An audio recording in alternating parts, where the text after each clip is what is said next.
राखी राठौर, बिहार से प्रचार शुरू करने में क्या संदेश है?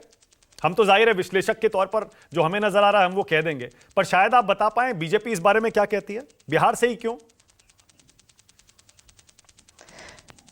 देखिए, मानक जी, प्रधानमंत्री जी ने जब देश की बात की तो देश को एक यूनिट के रूप में हमेशा रखा है। हमने कभी राज्यों के हिसाब से कभी बांटने का प्रयास नहीं किया।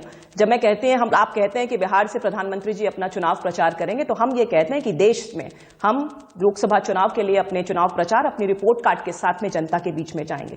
ये फर्क है शायद इंडिया अलायंस की मानसिकता में और हमारी मानसिकता में, क्योंकि हम लोग काम के बूते पर लोगों के बीच में अपनी रिपोर्ट कार्ड के बूते पर जाना चाहते हैं।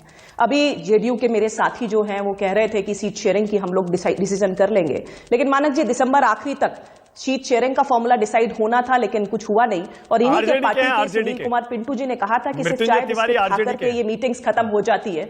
आरजेडी के जी तो जेडीयू के ही जो सुनील कुमार पिंटू जी हैं, उन्होंने कहा कि सिर्फ चाय बिस्किट खाकर के हम लोग जो है वो खाना पूर्ति कर लेते हैं और कुछ हुआ नहीं। 4 मीटिंग्स हमने देख लिया, इंडिया अलायंस का क्या रिजल्ट रहा। आज भी कांग्रेस पार्टी और आप पार्टी का जो सीट शेयरिंग के फॉर्मूले के लिए मीटिंग हुई, उसको अगली मीटिंग के लिए डिफर कर दिया, डिसीजन कुछ नहीं हुआ। आप पार्टी ने तो गुजरात के अंदर भरूच में एक अपना कैंडिडेट तक डिक्लेयर कर दिया है। तो आप बताइए, इस तरह की जब स्थिति पार्टियों के बीच में है तो कहां पर ये सीट शेयरिंग के रिजल्ट तक आ पाएंगे, या आपसी झगड़े से अगर कहीं फुर्सत होगी तो हमारे विपक्ष के रूप में खड़े हो पाएंगे। और देखिए मानक जी, हमारे राजस्थान में गांवों में बच्चे एक गेम खेलते हैं, उसको शब्दशः ना ले, वो एक खड्डे के अंदर मकोड़ों को डाल देते हैं। मकोड़े आप समझते होंगे चींटी का एक बड़ा रूप होता है। उन मकोड़ों को उस खड्डे में डाल देते हैं और इंतजार करते हैं कि बाहर कौन सा निकलेगा। मकोड़ों की यह प्रवृत्ति होती है कि वो बाहर खुद तो निकल पाते नहीं है, लेकिन पड़ोसी मकोड़े की टांग खींच के उसको जरूर नीचे कर देते हैं। तो इसको शब्दशः ना लिया जाए, लेकिन हर राज्य के अंदर जो इंडिया अलायंस के पार्टनर्स हैं वो आपस में एक दूसरे की खींचतान ही तो कर रहे हैं, क्योंकि कांग्रेस पार्टी से अलग होकर के बहुत सारी पार्टियां बनी हुई हैं। चाहे मैं टीएमसी की बात करूं, चाहे शरद पवार जी की एनसीपी की बात करूं, बड़ा आसान है। आप पार्टी भी कांग्रेस पार्टी को ही मैं मानता हूं बीजेपी तैयारियों में तो आगे है, लेकिन आपके लिए विपक्ष के इन साथियों को कीड़े मकोड़े कहना बड़ा आसान है। आपने कहा शब्दशः मत लीजिए, फिर भी आपने तंज कस दिया।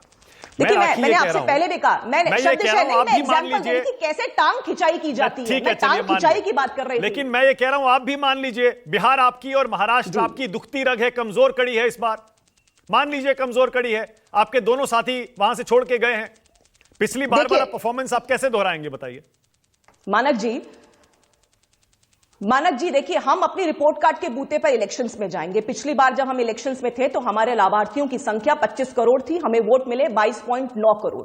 अब की बार लाभार्थी की संख्या 35 करोड़ है। आप अंदाजा लगा सकते हैं कि जो हमारा पिछले बार का जो रिजल्ट था उससे बेटर परफॉर्मेंस करेंगे। इसके अलावा 80 करोड़ जो प्रधानमंत्री गरीब कल्याण अन्न योजना के माध्यम से लोगों तक हम पहुंच रहे हैं, वो जनता का विश्वास हम तक होगा बिना किसी भेदभाव के, जब लोगों तक पहुंचते हैं। और यही कारण है कि जब मध्य प्रदेश के अंदर 18 साल के गवर्नेंस के बाद में एंटी इनकम्बेंसी को कैसे प्रो इनकम्बेंसी में कन्वर्ट करना, ये मोदी जी ने किया। एमपी में तो बीजेपी वर्सेस कांग्रेस होता है राखी, यही तो बात है। देखिए आप महाराष्ट्र में और बिहार में बिना साथियों के कैसे उतरेंगे? पुराने साथी नहीं है इस बार आपके साथ, जिनके दम पर, जिनके साथ मिलकर आप जीते थे चुनाव।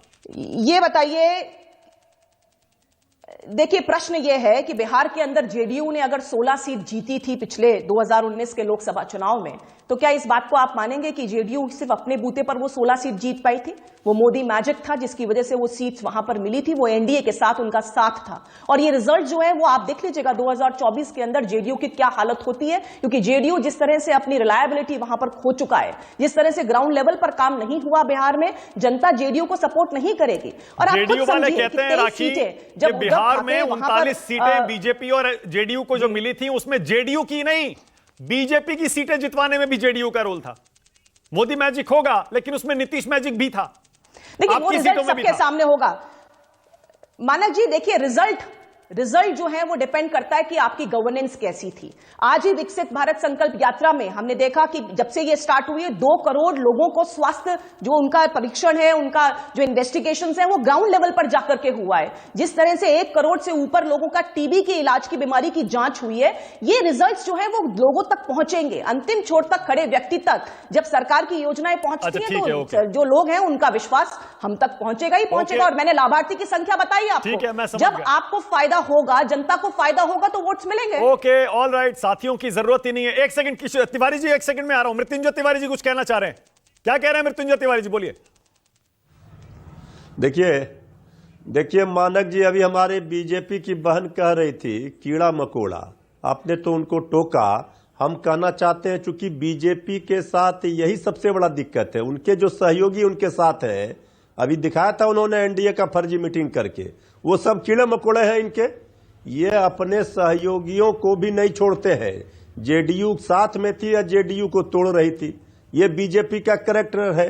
और आज आपके माध्यम से हम उनके बीजेपी के सहयोगियों को कह देना चाहते हैं कि अपनी, ये हमारी बहन जो कह रही थी, इनकी सुन ले भाषा क्या कहते हैं अपने सहयोगी दलों के लिए। उनको कीड़े मकोड़े कहते हैं।